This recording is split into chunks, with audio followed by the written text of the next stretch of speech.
Dia punya excited tu sampai pakai slipper masuk dalam Pergi mana?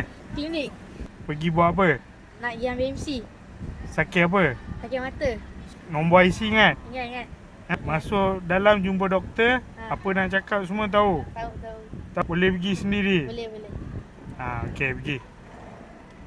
Okey, hari ni kita dekat klinik Arsyad klinik Arsyad dekat Dato' On. Nampak kita bagi dia pergi sendiri sebab kita nak dia belajar lah. Proses pembelajaran. Dia punya excited tu sampai pakai slipper masuk dalam Buka slipper lah kat luar.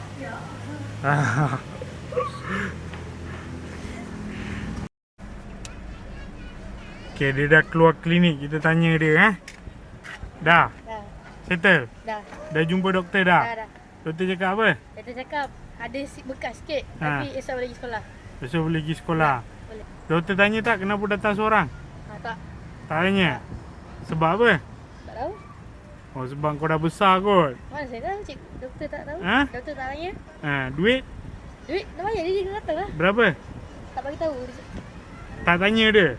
Dia cakap panggil ayah. Okay guys, by the way, kalau korang nak beli Pro 2, pastikan anda berurusan dengan sales advisor Pro 2 yang paling dipercayai di Johor. Marketing sikit, okay?